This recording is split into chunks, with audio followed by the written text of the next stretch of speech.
다 같이 일어서셔서 찬송가 29장 찬양 드립니다. 찬송가 29장입니다.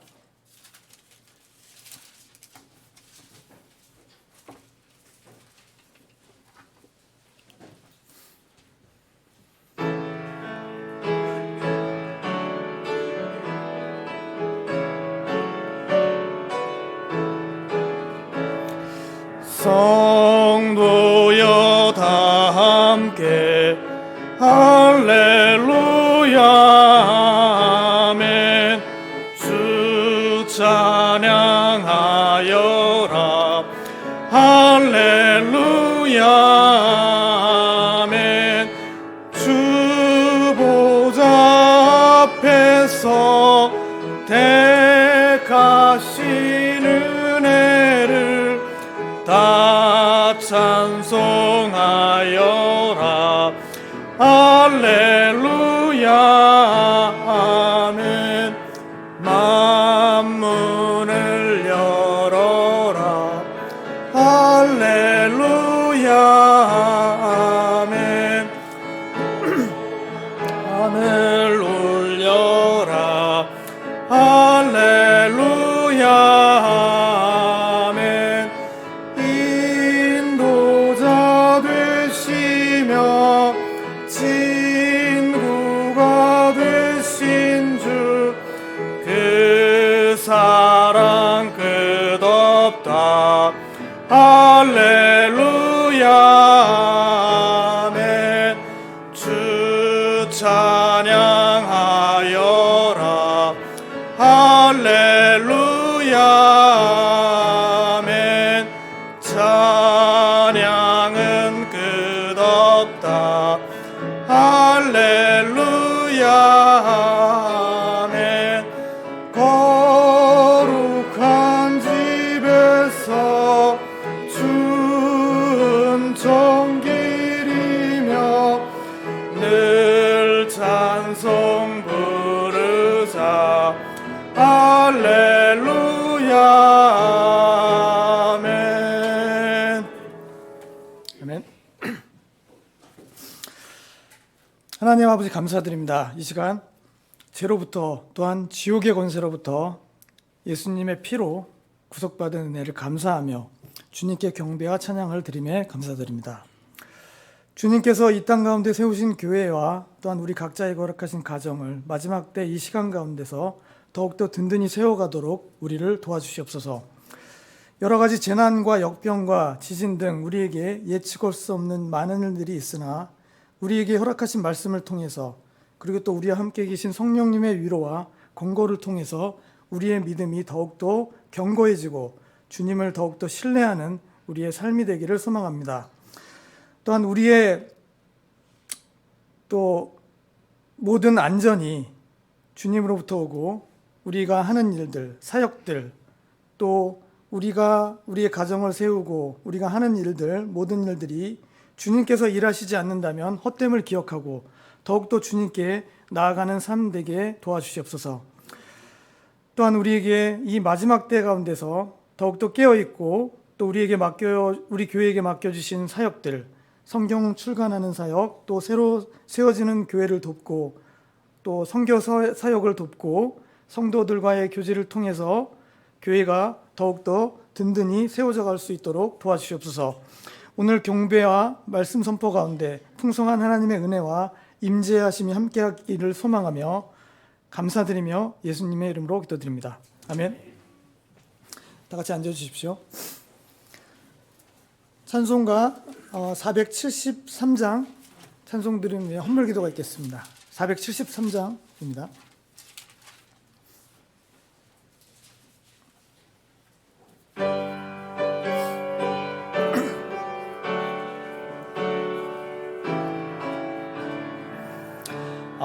내 맘속에 참된 평화 있네.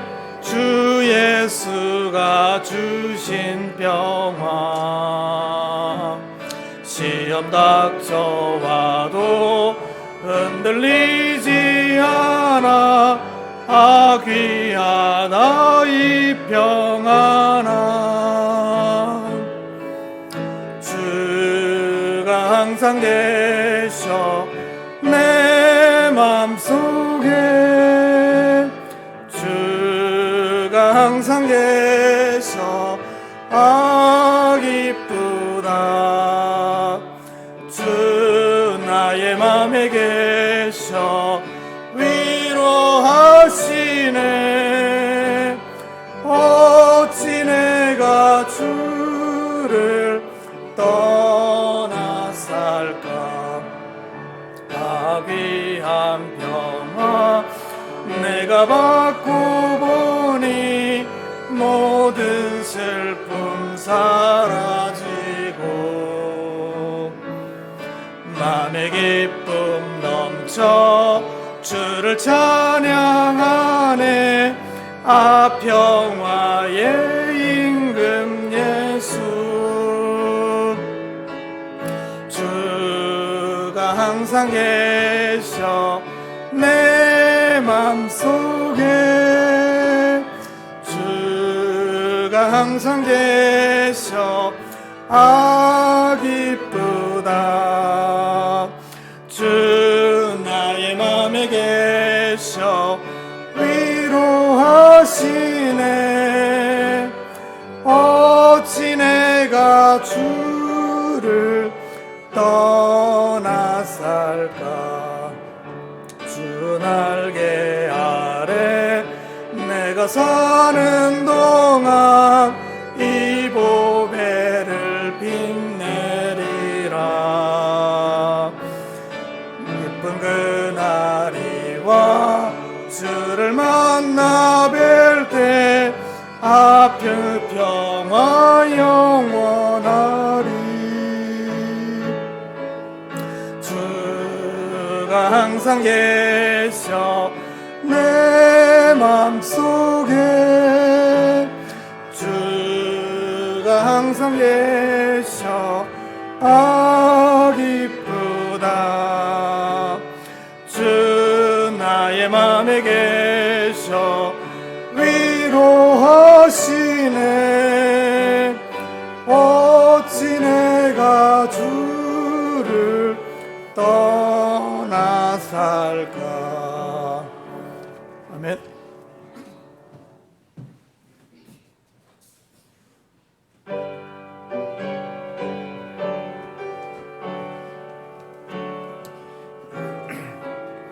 함께 기도드리겠습니다.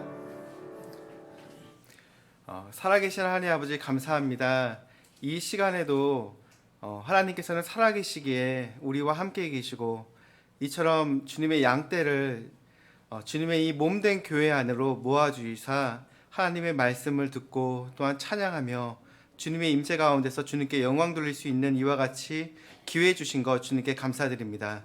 하나님 우리가 의롭게 된 것은 우리의 썩을 행위에서 난 것이 아니요 오직 하나님의 어린 양이신 주 예수 그리스도께서 우리를 위하여 크신 값을 십자가에서 치르심으로 우리가 그 공로로 의롭다 함을 입은 것을 주님께 감사드립니다.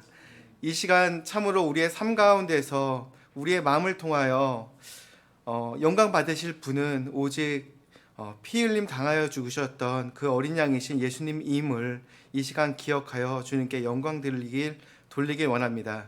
하나님 우리의 마음과 생각이 이 세상을 사는 중에 많은 것들로 인하여 고통스럽고 또한 생각도 번잡하며 또한 세상의 위험들로 인하여 마음이 힘들 때가 있지만 주님 우리의 연약함으로 인하여 우리가 이 시간 예배 드리는 것이 아니요 우리를 의롭다 하여 주신 주님의 공로를 통하여 주님께 영광 드리오니 우리의 마음이 주님께 집중되어질 수 있도록 은혜를 베풀어 주시기 바랍니다.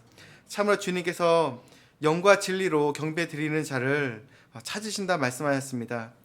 하나님께서 이 시간 우리와 함께 계시기에 우리의 마음들을 살펴보실 때 주님이 찾고자 하시는 그 사람이 우리 자신이 될 수 있기를 원합니다. 하나님 참으로 우리 이 시간 주님께 나아갈 때 귀한 헌물들로 주님께 감사하여 드리는 모든 손길들을 복을 내려 주시길 바라옵고 이 우리의 삶 가운데 참으로 하나님께서 계시며 우리가 아버지로서 모시는 이 분께서 우리의 삶을 지켜주시며 우리에게 은혜 베풀어 주시는 분이심을 우리가 믿음으로 이 세상 가운데 증명하며 증거하며 살 수 있게 도와주시기 바랍니다.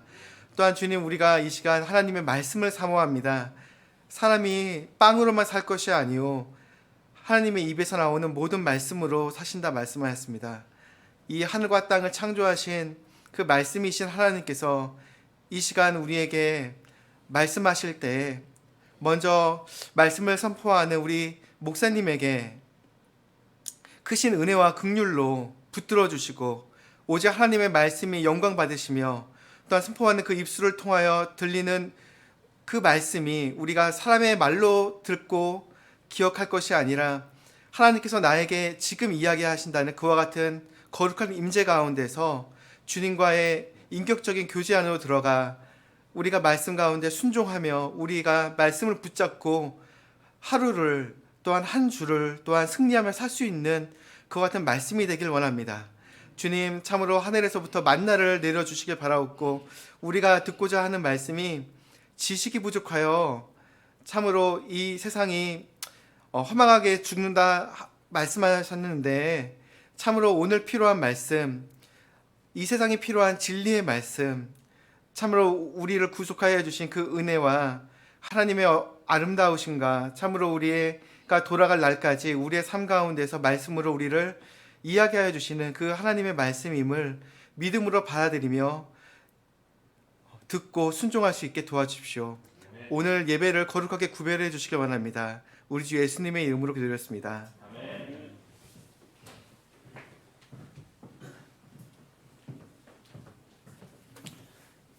교회 소식이 있기 전에 특성과 특별 연주가 있겠습니다. 특성 먼저 드리고 그 다음에 특별 연주가 있겠습니다.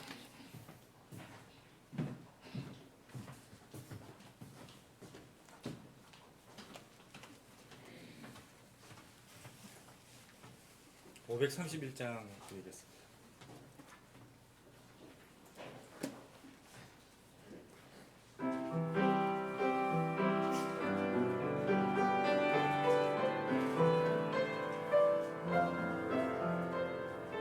나의 길이 어둡고 나의 앞길 모를 때 내 맘 공허하여 눈물 흘러내릴 때 슬픔에 내 맘 깨져 내 혼이 요동할 때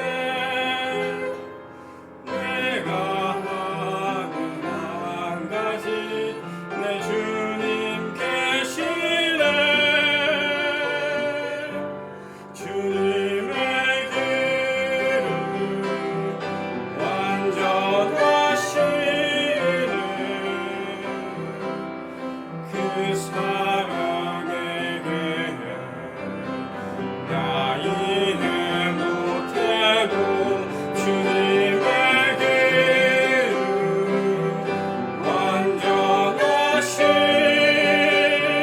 완전하시네. 내 삶 깨끗한 기름 만드소서.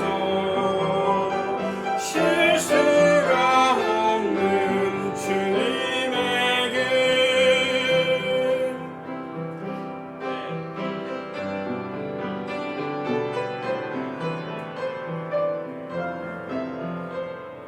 힘든 싸움이 일어나 내 맘 걱정이 될 때 어려운 십자가 괴로움이 있을 때 기쁨이 사라지고 근심 나를 누를 때 내가 하는 한 가지 내 주님 계시네. 주님의 길은 완전하시네. 그 사랑에게 나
690장입니다.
네, 특송하고 연주 감사드립니다. 우리가 아까 찬양 드렸는데 마음속에 기쁨이 있으십니까?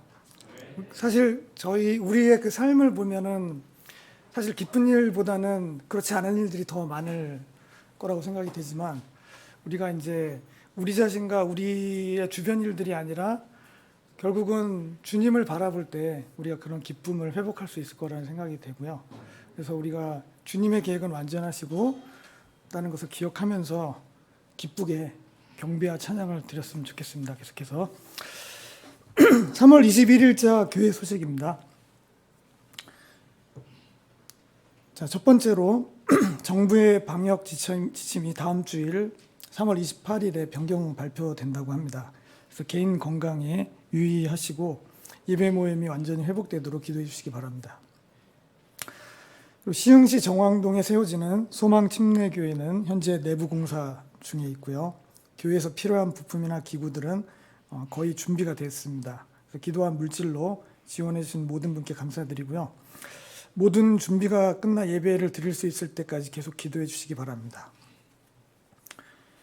지역 교회들과 성도들이 힘을 모아 추진하는 공적 성경 사역은 주님께서 허락하시면 금년 상반기 내에 출범할 수 있도록 준비하고 있습니다.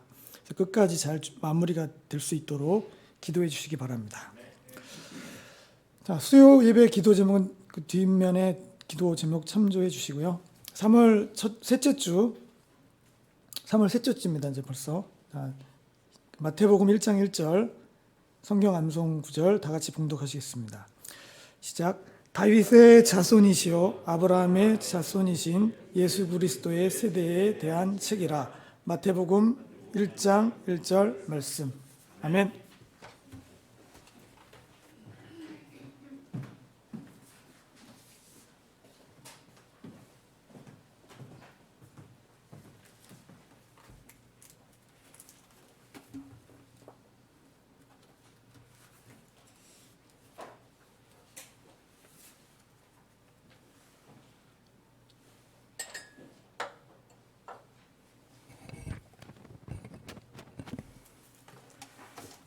지금 광고 드린 것처럼 이게 소망 침례교회는 이게 준비가 이렇게 순조롭게 진행되고 있습니다. 그래서 거기서 필요한 이 비품, 목록 이런 것들이 거의 다 준비가 됐습니다. 여러분들 많이 기도해 주시고 지원해 주신 분들께 감사를 드립니다. 이제 이른바 그 하드웨어는 준비가 되지만 이제 그 안에 채워질 사람들이 소프트웨어가 필요한데 이 부분을 놓고 기도해 주셔야 됩니다. 그쪽 지역에 많이 살고 있는 그 탈북자 그리고 중국 동포들 그리고 중국말을 사용하는 사람들을 대상으로 해서 물론 한국 사람도 대상이지만 그 사람들이 많이 그 교회 전도를 통해서 하나님 알 수 있는 그런 기회가 있게 되도록 기도해 주시기 바랍니다. 자, 우리 서로 인사 좀 나누시죠. 좌우, 옆으로, 앞뒤로 목례밖에 할 수 없지만 지금 우리 지체들 중에서 지금 계속 저기 코로나 때문에 여러분들 개인적으로 잘 이게 주의를 하시고 우리 김광인 자매 또 가정이 2주간 또 격리에 들어갔습니다. 직장에서 문제가 있어서요. 그리고 또 아픈 분들도 있고 강민영 자매님 가족이 또 아파서 못 나왔고 지체들을 위해서 생각나는 대로 기도해 주시기 바랍니다. 자, 통일 찬송가 194장 우리 지체들을 생각하면서 집에 있는 지체들 참석하지 못한 지체들 또 이 자리에 있는 지체들을 서로 생각하면서 194장 1절 4절 드리겠습니다.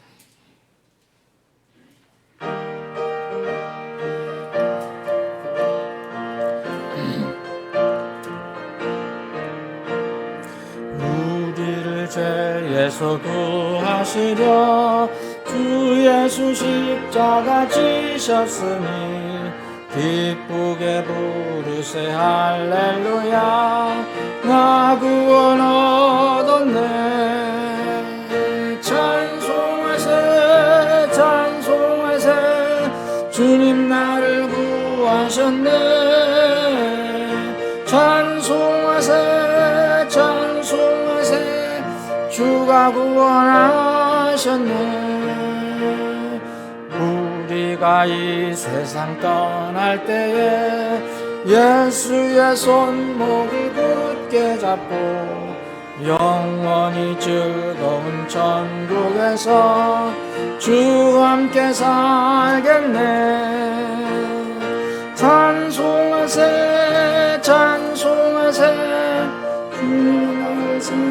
구원하셨네. 찬송하세 찬송하세 주가 구원하셨네.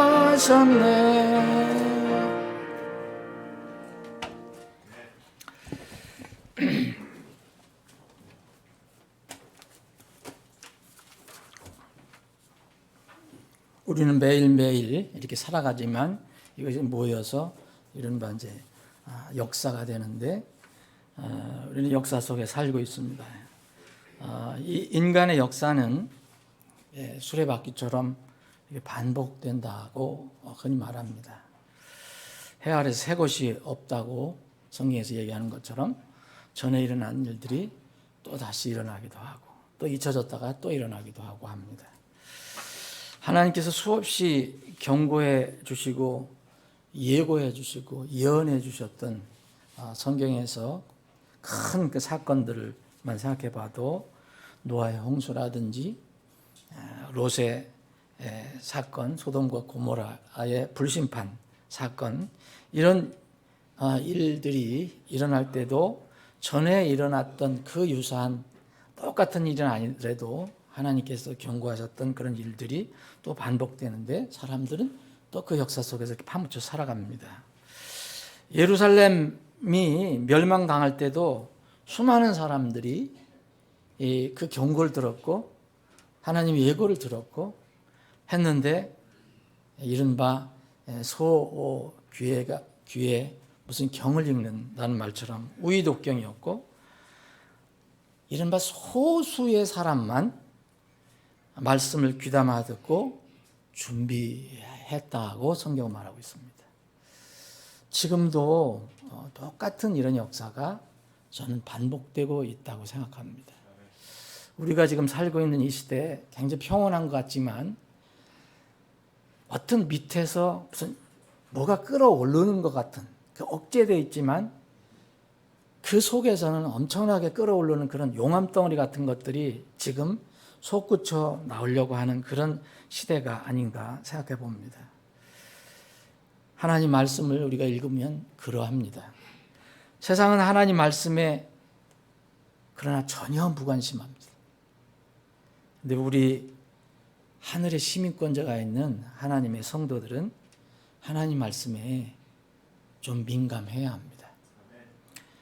오늘은 우리가 익숙하게 알고 있는 성경을 다시 한번 읽고 하나님께서 이루어 가시는 이 세상의 역사를 다시 한번 좀 생각해 보기를 원합니다. 욥기 12장입니다.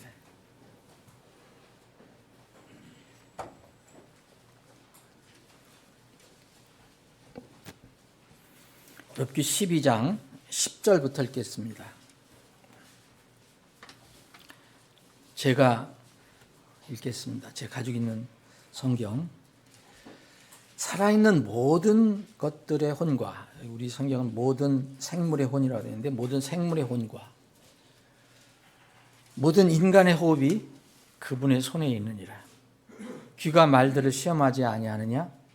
입이 음식을 맛보지 아니하느냐? 늙은 자에게는 지혜가 있고 많은 날을 산 자에게 명철이 있느니라.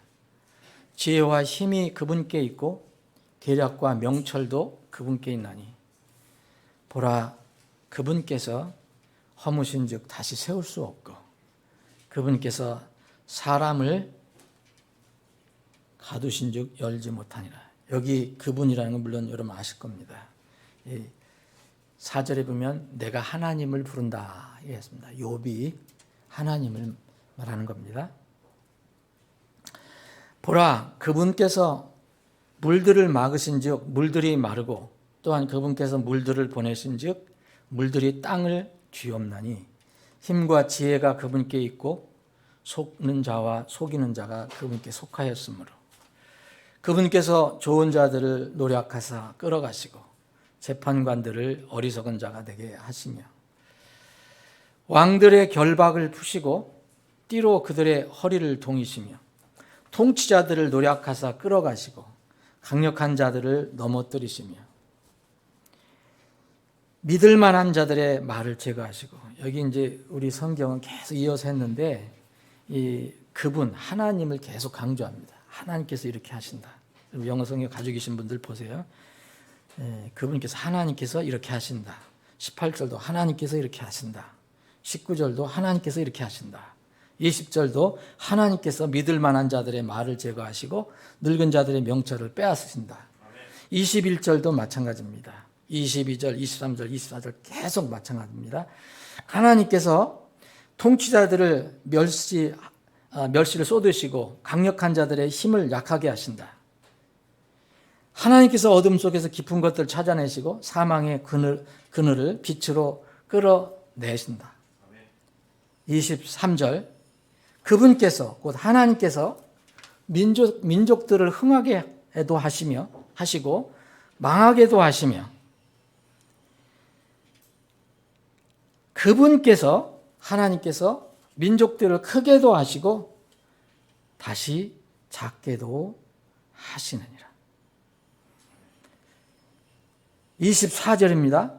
그분께서 하나님께서 땅에 있는 만백성의 우리 우두머리들의 마음을 빼앗으시고 그들을 길없는 광야에서 방황하게 하시는도다. 25절 그들이 빛이 없는 어둠 속에서 더듬고 그분께서 그들을 술 취한 사람들 같이 비틀거리게 하시느니라.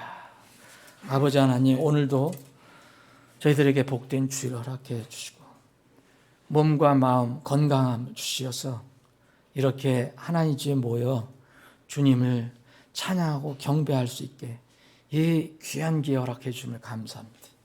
하나님을 경배하는 자들은 이미 하나님의 은혜로 구원받은 사람들입니다.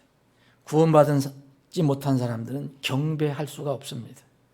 오늘도 이 시간 하나님께서 우리에게 베풀어 주신 그 놀라운 구원, 그것에 대해서 감사하며 그것에 대해서 감격하며 그것에 대해서 참으로 또 겸손해하며 주님을 찬양하기를 원합니다. 경배하기를 원합니다. 이 시간 저희들의 경배를 받아 주옵소서. 말씀을 통해서 우리에게 또 양식을 주심을 감사합니다. 주님 말씀 앞에 겸허히 부복해서 우리 각자에게 필요한 양식을, 하늘의 양식을 취하는 귀한 시간이 되게 해 주옵소서. 거룩하신 예수님의 이름으로 기도합나이다. 아멘. 이 세상 역사는 무생물과 관련이 없습니다. 살아있는 것들과 관련 있는 겁니다. 그래서 살아있는 것들, 그래서 오늘 이 욥은 이렇게 고백합니다. 모든 살아있는 것들, 모든 생물의 혼과 모든 인간의 호흡이 그분의 손에 있다. 그 하나님의 손에 있다라고 고백을 합니다. 일종의 신앙 고백이라고도 볼 수 있죠. 이 역사는 하나님께서 주장하시는 겁니다. 우리가 조금 전에 특별 찬양을 들은 것처럼 지금 우리가 하나님께서 가지고 계신 그 사랑의 계획, 그리고 거기에 이제 영어 원문에 보니까 하나님의 지혜로운 계획, 그것에 대해서 우리는 다 모릅니다. 우리 눈에 보이는 것만, 내가 체험하는 것만 느끼고 압니다. 그런데 이 말씀에, 곳곳에 있는 말씀을 통해서 보면 분명히 하나님께서 우리가 살고 있는 이 세상의 모든 것을 지금 이끌어 가시고 주장하시고 계신다. 세세한 것은 다 이해하지 못하고 세세한 것은 내가 또 받아들이기 힘들더라도 하나님의 하시는 일은 완전하시다. 그래서 시편 기자는 계속해서 하나님이 하시는 것이 그런 것이 없다. 실수하는 것이 없다. 그분이 하시는 것은 모든 것이 거룩하시고 완전하시다라고 계속해서 반복해서 고백합니다. 우리는 날마다 살아갈 때 여러분들 삶 속에서 이것을 고백하며 살아가야 합니다. 그래야지 세상을 원망하지 않고 하나님을 때로는 의심하지 않습니다. 시편 145편 10절에 보면 주께서는 하나님 여호와 하나님께서는 자신의 모든 길에서 의로우시며 자신의 모든 일에서 거룩하시도다. 누가 사람이 어떻게 이 일을 달 수가 있겠습니까? 오늘 욥기 12장에 이 욥이 친구들과 대화를 나누면서 이 고백한 이 내용은 이 세상의 모든 생명, 물론 무생물도 주님께서 주장하십니다. 그걸 이용하십니다. 근데 모든 생명, 살아있는 것들, 운명과 또 이 세상은 주님께서 주장하신다는 그런 고백입니다. 자, 첫 번째는 여기 10절에 나와 있는 것처럼 모든 사람입니다. 살아있는 것들, 그리고 모든 사람의 이 호흡을 주장하고 계신다. 호흡이 그분의 손에 있다는 것은 뭘 얘기합니까? 우리는 다 이해하지 못하더라도, 우리 미래는 다 알지 못하더라도 하나님의 우리 호흡은 손이 있다. 그분의 손에 있다. 네? 주님께서 십자가에서 돌아가실 때도 내 혼을 주께 맡기나이다 라고 말씀하셨습니다. 이 모든 사람의 사실 호흡은 주님의 손에 있습니다. 이것이 역사입니다. 대단한 사람이 어떤 놀라운 일을 하더라도 어떤 때가 되면 그 사람 사라집니다. 두 번째는 더 구체적으로 얘기합니다. 사람들 중에서 흔히 이 세상은 지금 보통 사람들은 잘 눈여겨보려고 하지 않습니다. 좀 독특하고 뛰어나고 뭐 좀 이름이 있고 그런 능력 있는 이런 사람들을 눈여겨보잖아요. 그래서 욥은 이렇게 얘기합니다. 여기 쭉 말씀하시면서 여기 17절에 보면 좋은 자들 나옵니다. 사회에서 그래도 높은, 지금 이 시대로 말할 거면 굉장히 어떤 위치가 있는 사람들이죠. 그리고 재판관들도 상류층 이런 사람들일 겁니다. 뭔가 사회 지도자들이라고 하는 사람들입니다. 또 여기 18절에 보면 왕이 나옵니다. 왕. 자, 좋은 자들, 재판관들, 왕들, 그리고 19절에 통치자가 나옵니다. 당시는 왕 밑에 또 통치자가 있었겠지만 왕도 포함해서 통치자를 한다면 이런 사람들, 자, 통치자들, 또 어떤 강력한 자들, 여기 강력한 힘이 있는 사람들, 세상에 권세 가진 사람들 많잖아요. 이런 사람들을 주님께서 주장하신다는 거예요. 왕들의 결박을 푸시고 그들의 허를 동이시고 통치자들, 강력한 자들 노력하시고 끌어가시고 또 넘어뜨리실 수 있다. 여러분, 이 성경에 보면 이런 사람들이 자기가 세상에서 권력을 잡고 이름이 나고 또 재물을 불리고 또 높은 위치에 올라가면 교만해지는 사람들이 참 많이 나오잖아요. 이제 왕들이 많이 나오는데 이스라엘의 그 유대 땅에 그런 통치자도 있었고 또 역사적으로는 네로 같은 사람이 있었고 여기 성경에 보면은 이 느부갓네살 같은 왕, 이집트의 파라오 같은 왕 얼마나 교만했습니까? 특별히 이 느부갓네살 왕, 이 왕은 하나님께서 이렇게 다루신다는 것을 다니엘을 통해서 구체적으로 보여줍니다. 그것이 다니엘서예요, 여러분.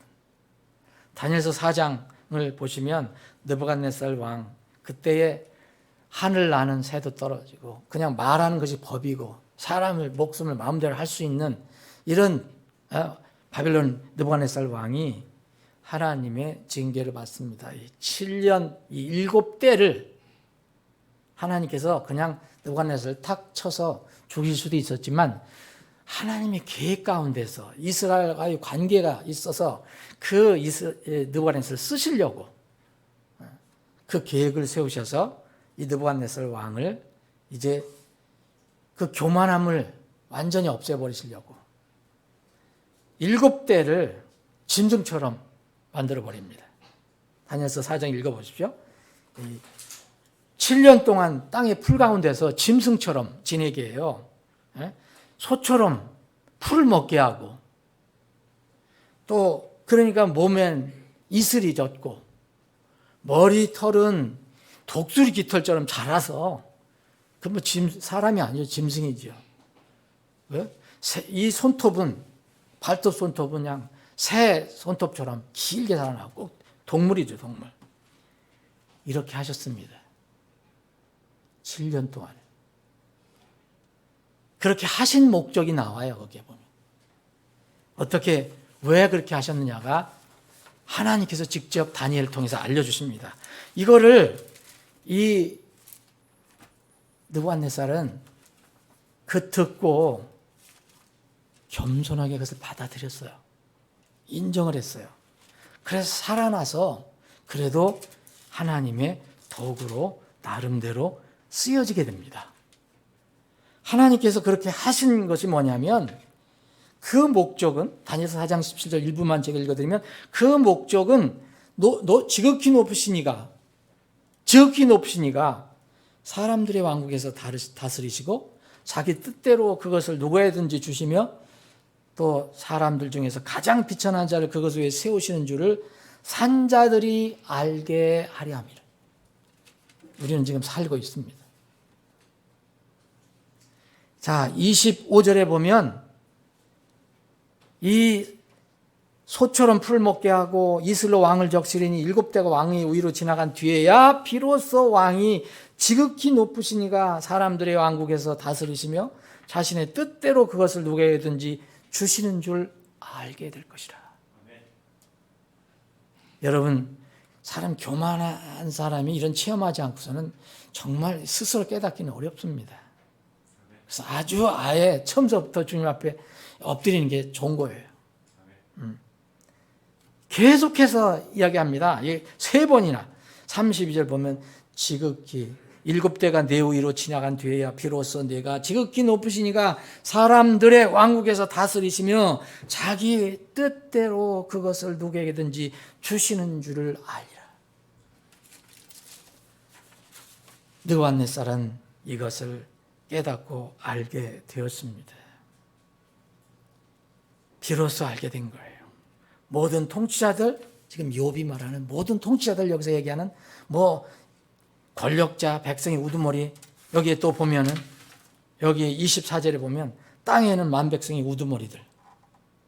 종합적으로 얘기합니다. 다 다스린다는 거예요. 여러분, 모든 사람 하나님 다스리십니다. 여러분들의 인생도 하나님께서 지고 계신 거예요. 또 사람들 중에서 특출하다 하는 사람들, 세상에 지금 권력자들 지금 하늘 높은 줄 모르고 교만한 사람들이 많잖아요. 예? 부정한 짓 하는 거짓말 하는 사람들, 우리가 모르잖아요. 이런 사람들, 모든 통치자, 권력자, 백성의 우두머리들, 좋은 자, 심판관들 다 주님께서 다스리신다는 거예요. 주님의 손에 있다는 것입니다. 그리고 3번째는 욥은 이렇게 얘기합니다. 3번째, 여기 23절에 얘기한 것처럼 그분께서, 곧 하나님께서 민족들을 흥하게도 하시고 망하게도 하시며 또 민족들을 크게도 하시고 또 작게도 하시느니라. 여러분, 그러면은 이 세상의 수많은 민족들 누구 손에 있다고 고백해야 됩니다.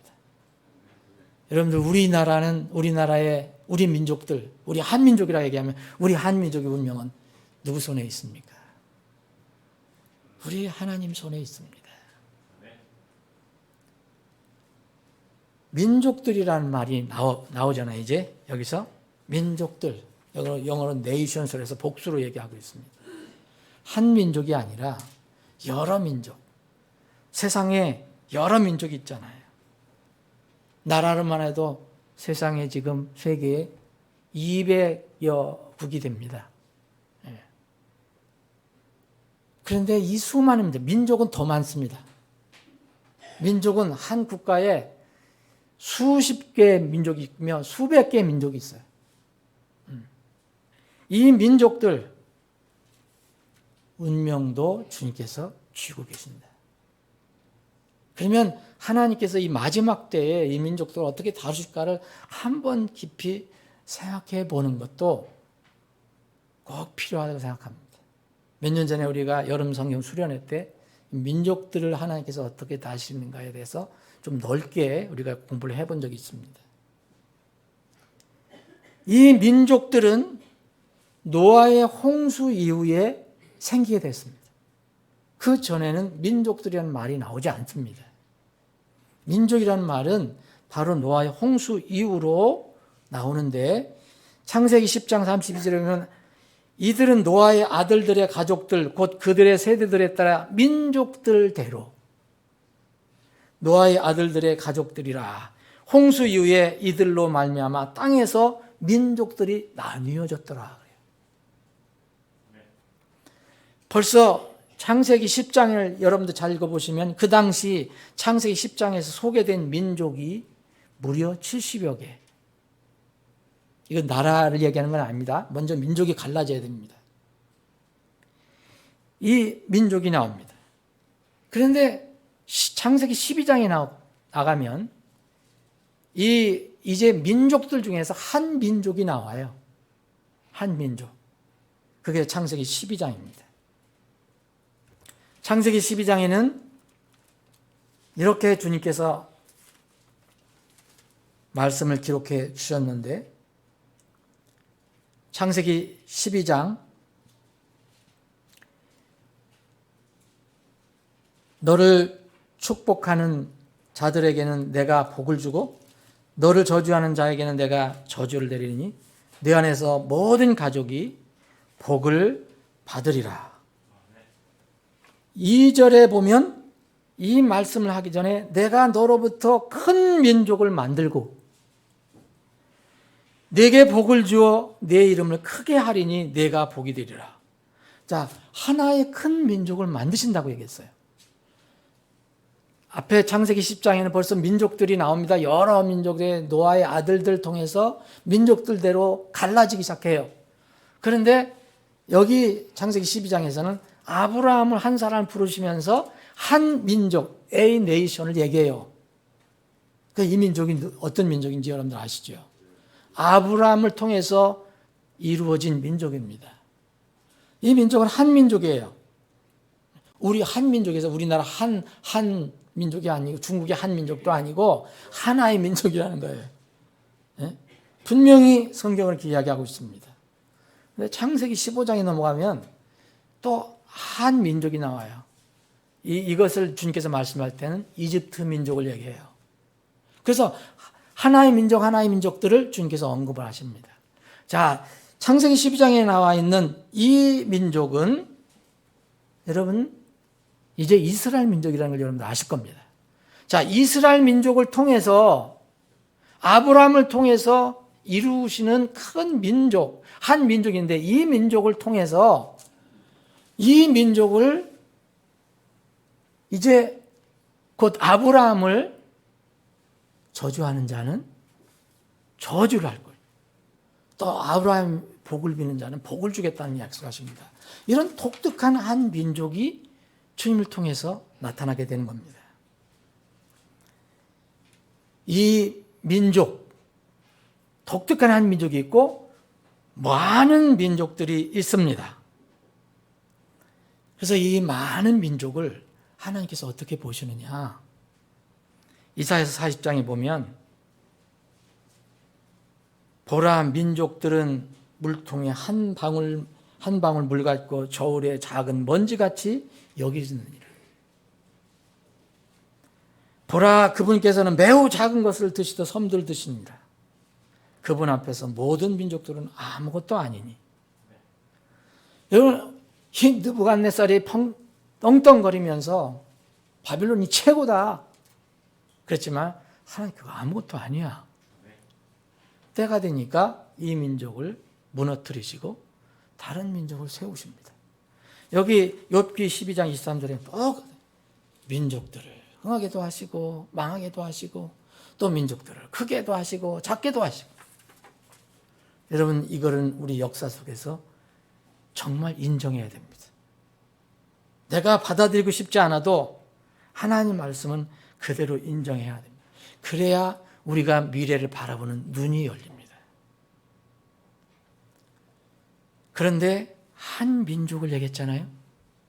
이 민족에 대해서는 이렇게 얘기하십니다.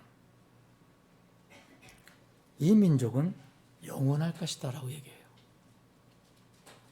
이 민족은 영원하다. 시편 66편 7절에 보면 그분께서는 그분의 권능으로 영원히 다스리시며 그분의 눈은 민족들을 바라보시나니 거역하는 자들은 자신을 높이지 말지어다. 모든 민족들을 다스리는 하나님께서 하나님께 교만하지 말라는 거예요. 그리고 시편 103편 19절에 보면 주께서 자신의 왕자를 하늘들에 예비하셨으므로 그분의 왕국이 모든 것을 다스리는도다. 그분의 왕국이 어디 있느냐? 여러분, 바로 이 왕국이 우리가 앞으로 눈으로 바라보게 될 지상의 다윗의 왕국입니다. 이걸 그리스도의 왕국이라고 그러죠. 다윗의 왕국이라고 합니다.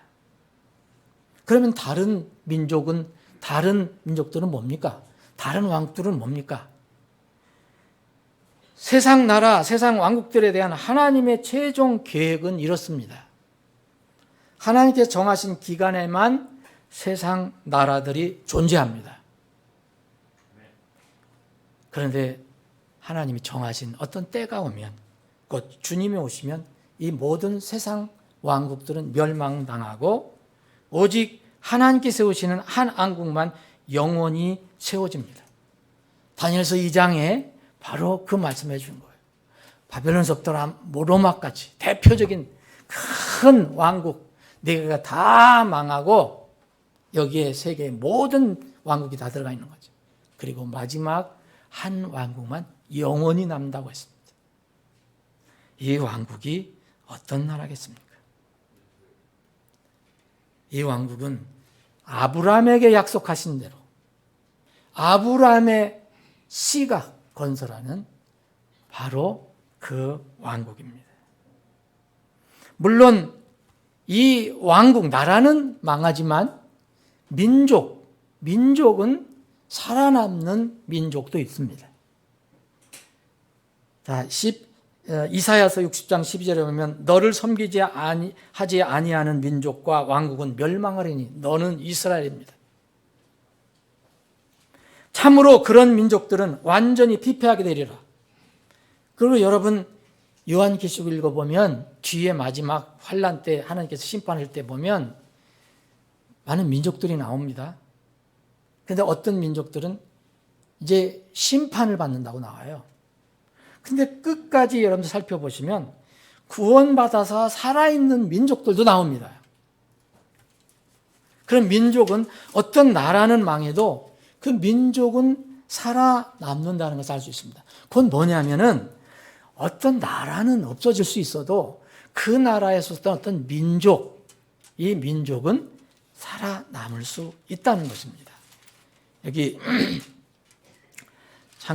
요한계시록에 보면 21장 24절에 보면 구원받은 자들의 민족들이 그 도시의 빛 가운데서 다니겠고, 여기 민족이 나옵니다. 그래서 민족과 어떤 나라는 좀 다른 것입니다. 멸망받는 민족도 있지만 살아남는 민족도 있다. 자, 이제 모든 사람, 각자의 사람, 하나님께서 혼을 쥐고 계십니다. 호흡을 쥐고 계십니다. 모든 통치자, 권력자, 백성의 우두머리 다 쥐고 계십니다. 그리고 모든 민족과 나라의 운명도 쥐고 계십니다. 그런데 세상 모든 나라와 왕국들에 대한 하나님의 최종 계획이 성경에서 이미 알려졌습니다. 한 왕국만 남는다는 거죠. 나머지 나라는 없어져. 이거 받아들이기가 어렵습니다. 세상 사람들 지금. 그리고 세상 사람들 모르고 성경을 모르는 사람들은 이런 말 들으면 저 사람 돌았다고 얘기할 거예요. 저 헛소리 한다고. 여러분, 한국 영원히 우리가 마르고 닳도록 애국가도 있지만 영원히 있으면 좋겠죠. 근데 우리 한민족은 살아남을 수 있어도 한국이라는 나라는 존재하지 않습니다. 미국도 마찬가지입니다. 영국도 마찬가지입니다. 중국 지금 막 떵떵거리고 뭐 범 무서운 줄 모르고 이렇게 저기 하는데 중국 없습니다. 성경에서. 사라집니다. 물론 그 민족은 살아남을 수 있습니다. 여러분, 이런 관점에서 아브라함의 복에, 주님께서 말씀하신 아브라함의 복, 그리고 다른 민족과의 관계를 한번 생각해 봐야 됩니다. 노아의 아들로부터 시작된 이 민족은, 이 민족들, 수많은 민족들, 그런데 이 민족들은 어떤 독특한 민족과 연관이 있다는 거예요. 그래서 그 중에 다른 민족들에게 복이 되기도 하고 저주가 되기도 하는 특이한 민족이 바로 이스라엘입니다. 야곱의 고난이 끝난 뒤에 주님의 재림이 일어날 거 아닙니까? 이때 세워지는 것이 천년왕국이에요. 이 천년왕국은 문자 그대로 유대 땅에서 중심이 되서 일어날 거고, 그때 유대 민족, 이스라엘 민족 중심으로 이루어질 것입니다. 물론 구원받는 것은 이제 민족이라고 해서 구원받는 건 아닙니다. 아브라함의 씨라는 것은 아브라함이 가졌던 믿음을 가진 사람들을 똑같이 씨라고 부릅니다. 우리도 아브라함의 씨입니다. 여러분들도 아브라함의 씨입니다. 그래서 이 갈라디아서 3장에 보면 아브라함은 모든 민족들의 조상이 된다고 그랬어요. 아브라함 이스라엘 민족의 조상뿐만 아닙니다. 모든 민족의 조상이 된다는 것은 아브라함이 가졌던 믿음, 하나님을 향해서 가졌던 믿음, 그 믿음을 갖는 사람들은 똑같이 아브라함이 우리의 믿음이 조상이 된다고 이야기한 것입니다. 왜 앞으로 이스라엘 민족이 중심이 되어야 되느냐? 여러분, 이건 어쩔 수 없이 우리가 인정해야 되는 겁니다. 다른 민족이 왜 아브라함을 통해서 구원을 받아야 하느냐? 아브라함을 통해서 복을 받아야 하느냐? 구원이 아브라함의 자손으로부터 나오기 때문에 그렇습니다. 이걸 하나님께서, 주님께서 이렇게 말씀하셨습니다. 요한복음 4장을 보시면 이 수가성의 여인과 대화를 나눈 장면이 나옵니다. 우물가에서. 이 여인은 혼혈족이었습니다. 이방인과 유대인의 혼혈족. 그런데 자신들의 종교만 가지고 어떤 특정한 장소에서 예배드리는 것만 알고 있었습니다. 그런데 예수님께서는 이렇게 얘기합니다. 요한복음 4장에 보면 너희는 너희가 알지 못하는 것을 경배하고 우리가 경배하는 것을 안다. 이는 구원이 유대인에서 나오기 때문이다 그랬어요. 바로 그 여인에게 얘기한 그분이 누구예요? 유대인, 바로 예수님이었습니다. 족속은, 민족은 유대 민족에서 나왔습니다. 예수님이. 그래서 이 아브라함 민족이 다른 민족에게 복이 될 수도 있고 저주가 될 수도 있는 겁니다. 신약에 들어오면은 바울 사도가 더 많은 어떤 계시를 하나님부터 받아서 이것을 알려줍니다. 이것이 신약에서 나오는 신비라는 겁니다. 미스테리. 다른 말로 미스테리다, 진짜. 이 신비는 여러 가지가 있는데 그 중에 하나가 바울 사도가 계시한 이 신비는 한 민족과, 어떤 한 민족과 또 많은 다른 민족들과의 관계를 신비라고 얘기했습니다.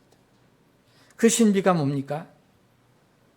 이 로마서를 보면 이 신비는 이방인들의 충만함에 이르기까지 이스라엘이 부분적으로 눈을 먼다는 거예요. 이런 관계가 있는 거예요. 한 민족과 많은 민족, 이 민족 사이에 관계가 있는데 이스라엘이 영적으로 눈을 멀어요. 근데 그러면 이 다른 민족에게는 뭔가 혜택이 가요. 예? 이방인의 충만한 수가 올 때까지, 그게 뭐냐? 이방인들의 수라는 것은 아브라함의 영적인 씨가 되는 사람들이 수가 늘을 때까지 하나님께 정하신 수가 있을 거 아닙니까? 그때까지 이스라엘은 눈을 먼다는 거예요. 또 하나 비슷한 저희가 나옵니다. 그 신비가 나오는데, 이것은 예루살렘과 예루살렘 시와 이방인의 신비요. 예루살렘은 이 이스라엘의 대표죠. 상징이죠. 근데 이방인의 수가 어떤 때까지, 채워질 때까지 이스라엘의 예루살렘이 이방인 발밑에 짓밟힌다는 거예요. 이게 신비예요. 이때는 언제 완성될지 아무도 모릅니다. 그런데 그때가 가까워 왔다라고 우리가 그렇게 믿는 것입니다. 그래서 예수 그리스도의 왕국이 세워지면 다른 민족들에게는 복이 돼, 살아남은 민족들은 복이 돼서 그때 천연왕국의 엄청난 복을 누리게 되는 것입니다. 물론 지금 영적인 복을 우리가 받고 있습니다. 사랑하는 여러분, 우리가 마지막 시대에 살고 있다는 여러 가지 증거들 중에 하나는 바로 이스라엘입니다. 왜 이스라엘을 알아야 하고 왜 이스라엘을 주시해야 하는가?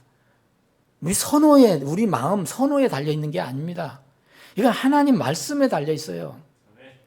지금이 어느 때인가를 알 수 있는 것이 바로 큰 좌표가 이스라엘입니다. 여러분, 지금 이스라엘만 살펴보면 이스라엘에 많은 사람들이 귀환하고 있습니다. 이건 구약시대에 예수님께서 하나님께서 다 예언하신 거예요. 구약에서 백성들을 그 땅으로 모실 것을 수없이 예언하셨어요. 지금 전 세계 유대인들이 1350만 명이라고 하는데, 전 세계 유대인 그 중에 700만 명이 이스라엘 땅에 지금 살고 있다고 하는데, 역사상으로 처음 이렇게 많은 유대인들, 전 세계에 흩어져 살던 유대인들이 대부분 외국에 흩어져 살았고, 아주 소수의 유대인들만 거기에 땅이 있었는데, 그래서 항상 이 비율이 계속되다가 최근에 이제 훨씬 많은 사람들이 이 팔레스타인의 유대인으로 지금 살고 있다고 합니다. 이와 맞물려서 거의 1500년, 어떤 학자는 1500년, 그러니까 AD 100년쯤에 이제 성경이 완성이 되고, 그때쯤서부터 이제 이스라엘 백성들이 어떤 자기 나라 말을 잃었다고 이야기하는 학자들도 있는데, 어쨌든 간에 1500년이든 1900년이든 2000년 동안 히브리어는 죽은 언어가 됐습니다. 히브리인들이 다 세상에 흩어졌기 때문에 자기들이 그 나라에 살다 보니까 그 나라 말에 동화가 됐어요. 그래서 거의 히브리 말이 쓰이지 않았어요. 물론 소수의 그 히브리인들이 계속 그 땅에서도 히브리 말을 썼어요. 그래서 그게 그 나라 말과 연결되어서 독특한 히브리어가 되고, 그런데 지금 그 죽었던 언어가 기적적으로 부활이 돼서 지금 이스라엘 땅에서는요, 일상생활을 다 히브리어로 합니다. 이것은 놀라운 일입니다. 두 번째는 지금 이스라엘 땅에 이른바 메시아닉 주가 아주 빠른 속도로 늘어나고 있다고 합니다. 메시아닉 주라는 것은 유대인인데, 혈통상으로 유대인인데 메시아, 곧 예수 그리스도를 메시아로 받아들이는 사람을 얘기합니다. 우리말로 하면 크리스찬이죠. 기독교 신자죠. 한 랍비가 말한 것으로 이렇게 근거로 하면 지난 1900년간 예수를 믿게 된 유대인의 숫자보다 1900년 동안 유대인들은 전혀 예수를 인정하지 않았습니다.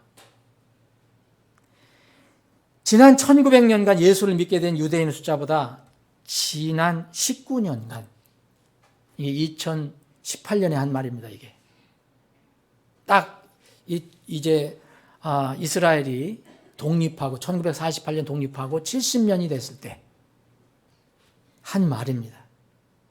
2018년에 이 지난 1900년간 예수를 믿게 된 유대인 숫자보다 지난 19년간 예수님께로 돌아선 숫자가 훨씬 더 많다. 여러분, 1948년 이스라엘이 건국할 때 이 메시아주가 3가정 내지는 4가정이었다고 합니다. 그럼 몇 명이었습니까, 여러분? 메시아주가. 교회도 물론 없었고요. 그런데 70년이 지난 2018년 현재 이스라엘 땅에 이 메시아족, 그러니까 크리스찬, 우리와 같은 믿음을 가지고 있는 교회가 300교회, 그리고 신자가 3만 명, 한 교회당 약 100명씩. 굉장히 많이 늘어났죠. 그런데 물론 전 인구에 비하면 아직도 이스라엘 사람들이 850만 명이니까 거기 그 아랍 사람들이 150명이 그 이스라엘 국적을 가지고 있어요. 유대인 700만 명, 아랍 사람들 150명. 그래서 850만 명 이스라엘 인구인데 그 중에서 3만 명이면 얼마입니까? 한 0.3%, 0.4% 정도 돼요. 우리가 비교할 수 없죠. 그런데 1900년 동안 이 구원받은 사람과 지금 19년 만에 구원받은 사람이 훨씬 많다는 거예요. 지금도 이스라엘은 문이 열리고 있습니다. 유대인, 정통 유대인들은 굉장히 고집스럽고 공격도 하지만 묘하게 이스라엘도 문이 열리고 있습니다. 그런데 이 유대인들은 독특한 정체를 가지고 있어요. 메시안 약주는. 이 사람도 우리와 좀 다릅니다. 자기들은 우리와 같은 믿음을, 예수님을 구주로 믿지만 자기들의 혈통은 절대로 부인하지 않습니다. 마찬가지입니다. 이 바울 사도도 자기가 그렇게 고백했습니다. 나는 벤야민 지파의 유대인이다 얘기했습니다. 나는 예수 믿는 사람이지만 난 이스라엘 사람이요, 아브라함의 씨에서 난 자요, 벤야민 지파에 속한 자니라. 로마서 11장에 이야기하고 있습니다. 그래서 이들을, 우리가 유대인들을 어떻게 대할 것이냐, 이스라엘 땅을 어떻게 바라볼 것이냐, 이것이 우리가 마지막 때 사는 사람들의 하나의 어떤 사명인지도 모릅니다. 하나님 마지막 때에 계획이 있습니다. 무슨 계획입니까? 여러분, 주님이 오실 건 여러분들 믿으시죠? 언젠지는 모르지만 이 세상 끝이 있다는 거 믿으시죠? 왜냐하면 성경이 이렇게 말하고 있기 때문에. 그런데 이 끝과 예수님께서 명령하신 이 복음 전파 사명은 연결이 되어 있습니다. 우리 명령을 받았어요. 그러므로 너희는 가서 모든 민족들을, 그렇죠? 모든 민족을 가르치라 했죠. 모든 민족들, all nations 가르치고 아버지와 아들과 성령의 이름으로 그들에게 침례를 주고 내가 명령한 모든 것들을 그들에게 가르치라 그랬어요. 주님이 명령하셨어요. 그러면은 주님께서 이렇게 얘기하십니다. 내가 세상의 끝까지 그랬어요. 끝까지라고 그랬죠. 세상의 끝까지. 이 끝이 언제입니까? 이 세상의 끝까지 항상 너희와 함께 있느니라. 여러분, 복음을 전하고 예수님을 전하고 진리를 전하는 사람은 예수님이 함께 하신다는 것을 늘 그대로 믿으시기 바랍니다. 그런데 주님이 이 명령을 주시고 승천하시기 전에 미리 제자들에게 이 감람산에서, 그 올리브산에서, 산에서 이스라엘 사람들과 그 제자들에게 뭘 말씀하십니까? 마지막 때에 대해서 말씀하셨잖아요. 마태복음 24장에. 이 명령을 주시기 전에 이미 미리 말씀하셨어요. 일종의 예언입니다. 왕국의 이 복음이 모든 민족들에게 증거가 되기 위하여 온 백성에게 선포되리니 그제야 끝이 오리라. 마태복음 24장 14절. 자, 여기서 끝이 나오죠. 마태복음 24장 14절에서 끝입니다. 끝은 복음 선포와 연결이 되어 있습니다. 여기서 말하는 끝은 당연히 주님의 지상 재림입니다. 재림 전에는 반드시 이스라엘의 복음이 전해져야 됩니다. 마지막 환란 중에 여러분들 요한계시록 읽어보면 이스라엘 12지파에서 12,000명씩 나온 14만 4천 명의 복음 전도자들이 나가서 복음을 전합니다. 그래서 계시록 7장에 보면 아무도 능히 설 수 없는 곧 큰 물이 모든 민족들과 모든 족속들과 모든 백성과 모든 언어들로부터 나온 큰 무리가 있느니라고 얘기해요. 이 사람들이 흰 옷을 입었다고 그랬어요. 어린 양 앞에 섰다고 그랬습니다. 환란 때도 복음은 선포됩니다. 주로 이스라엘에. 그러면 끝이 오는데, 여러분 우리에게 끝은 주님의 지상재림이 아닙니다. 여러분의 끝은 무엇입니까? 공중에서 주를 만나는 것입니다. 여러분 분명히 그걸 믿으십니까? 이스라엘과 이방인들이 연결된 신비는 바로 이스라엘이 눈먼 어떤 기간 동안 이 이방인의 충만한 수가 채워집니다. 충만한 수가 채워지면 이스라엘이 눈을 뜨게 됩니다. 또 이방인들의 이 발이 예루살렘을 짓밟는 기간이 있는데 때가 되면 이 시간이 끝납니다. 이때는 아무도 알 수 없습니다. 그런데 이 때가 가까이 오고 있다는 것입니다. 말씀을 마무리를 해보겠습니다. 이스라엘은 하나님의 마지막 계획의 한가운데 있는 민족입니다. 지금 이스라엘을 무시하는 사람들이 많습니다. 잘못된 이 신학 사상으로 인해서. 이스라엘이 다 교회로 흡수가 됐다. 그렇지 않습니다. 그러면 하나님 말씀을 부정하는 것이 됩니다. 독특한 한 민족이 있습니다. 왜 우리 한국 민족을 택하시지, 왜 그 민족을 택하셨느냐, 그 항의해봐도 소용없습니다. 하나님 주권 가운데 있는 것입니다. 그런데 이 왕국은 이스라엘 중심으로 세워질 이 왕국, 이 다윗의 왕국은 그리스도의 왕국이 될 것입니다. 이 왕국은 영존한 왕국이라 해요. 주의 왕국은 영존한 왕국이요 주의 통치는 모든 세대에 두루 지속되리다. 그리스도의 왕국, 곧 다윗의 왕국이 중심될 이스라엘을 마지막 때 어떻게 바라볼 것인가? 세상은 이스라엘을 미워하지만 하나님께서는 이스라엘을 위해서 기도하라고 얘기합니다. 이스라엘 형제처럼 여기라고 말씀하십니다.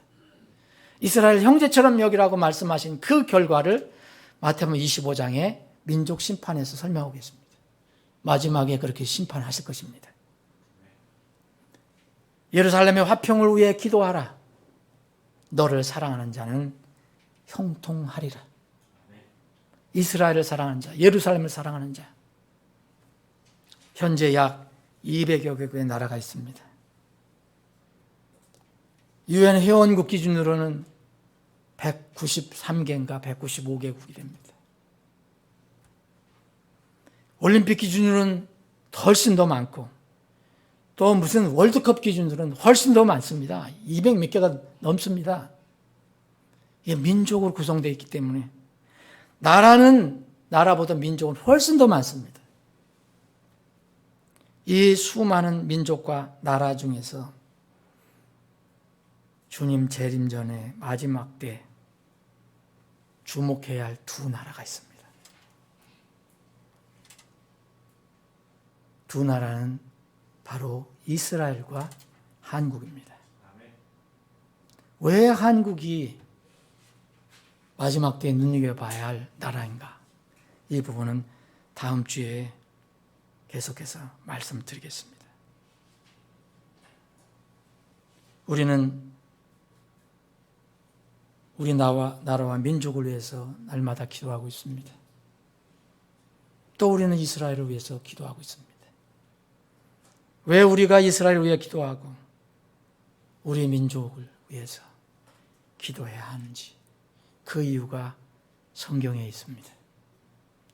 사랑하는 여러분, 하나님의 역사는 지금 계속 흘러가고 있는데 그 역사가 성취될 때가 가까이 다가오고 있습니다. 여러분들이 이 세상의 역사에서 하나님의 역사 한가운데서 여러분들은 무엇을 의미하고 있습니까? 여러분들의 삶은 하나님의 역사 속에서 무슨 의미가 있습니까? 하나님께서 여러분들과 우리 교회와 우리 민족과 우리 나라를 하나님의 영광의 도구로 쓰시기를 기도합니다. 기도하겠습니다. 아버지 하나님, 하나님의 역사는 말씀에 의하면 정말 정확하게 성취되어 가고 있음을 저희들이 고백합니다. 이 역사 가운데 독특한 한 민족, 이스라엘 민족을 우리가 어떻게 바라봐야 할 것이고 또 수많은 민족들 가운데서 우리가 속해 있는 이 한 민족, 한국은 어떤 의미가 있는지 말씀을 통해서 저희들에게 깊은 깨달음을 허락해 주시기를 원합니다. 그래서 마지막 때를 살아가는 우리가 가치 있는 삶을 살 수 있도록 저희들을 도와주시고 인도해 주시옵소서.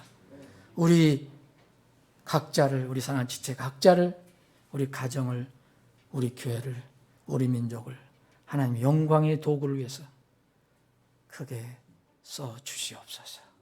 거룩하신 예수님의 이름으로 기도합니다.